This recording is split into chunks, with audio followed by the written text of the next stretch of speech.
నమస్తేనా పెద్దన్న, నమస్తే. మాది తప్పు కాదు, చచ్చిన కోళ్ళు తిని ఆ పవర్ అటువంటిది. ఓకే సరే సరే, మేము చచ్చిన కోళ్ళే తిన్నాం, మీరు బతుకుండే కోళ్ళు తింటున్నారా? మీరు అదే కోళ్ళే కదా తింటున్నారు, అదే కోళ్ళు తింటారు, అదే గవ్వ తాగుతారు, అదే దక్కూసి తింటారు, మీరు అవే కదా తింటారు. మరి మీరు ఎందుకు ఇలా చేయరు చెప్పండి?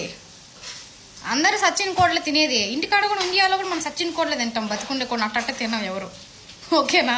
దీనికి ఈ సమాధానం నేను చాలాసార్లు నేను ఇచ్చినాను జవాబు. ఎవరైనా సచిన్ కోడ్లే తింటారు, అలా అడగకూడదు సరేనా? ఎందుకు అండి అలా ఎందుకు చేస్తున్నారు అని అడగాల. ఓకే, సచిన్ కోళ్ళు, బతికిండే కోళ్ళు, ఇవన్నీ వేస్ట్ మాటలు. ఓకేనా? కామెంట్ పెట్టిన కాడికి ఒక కామెంట్ భయంకరంగా పెట్టాలా, మీకు పెట్టాలనిపిస్తే ఒక కామెంట్ అడిగిన కాడికి పద్ధతిగా అడగాల. ఓకేనా?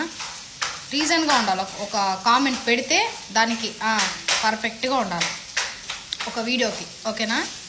ఇప్పుడు నేను ఆ వీడియో చేసిన, నేనేదో ఆ కేరళ పిల్లని వెనక నుంచి పట్టుకున్నందుకు సచ్చిన కోళ్ళు, బతుకుండే కోళ్ళు అంటున్నారు. ఆ పాటకు అర్థమైందో తెలుసా పోనీ? ఆ పాట ఒక అబ్బాయితో చేసే పాట, అదే వీడియో ఒక మగాడితో చేస్తే మీరు ఇంకెన్ని మాట్లాడింటారో. ఒక ఆడపిల్లతో చేస్తేనే, ఒక ఆడపిల్లని పట్టుకొని చేస్తేనే దానికి ఇన్ని మాటలు, చచ్చిన కోళ్ళు, బతుకున్న కోళ్ళు ఇన్ని మాట్లాడుతున్నారే. అదే వీడియో ఒక మగాడితో చేస్తే అప్పుడేమంటారంటే వ్యభిచారి అంటారు కదా. ఇది సొసైటీ.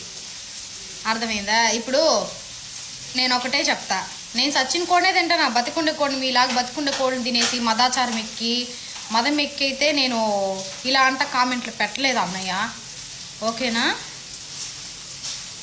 పెద్దన్న? మేమంతా సచిన్ కోళ్ళనే తింటున్నాం.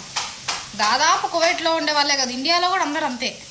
నువ్వు ఒక్కడివే స్పెషల్గా బతుకుండే కోడిని తింటున్నావో ఏమో, నాకైతే తెలియదు. ఇంకోసారి పెట్టినప్పుడు కామెంట్ పెడితే దానికి బాగా అర్థం ఉండాలి, ఆ వీడియోకి బాగా అర్థంగా ఉండేలాగా కామెంట్ పెట్టండి పెద్దన్న. ఓకే, ఉంటా, బాయ్.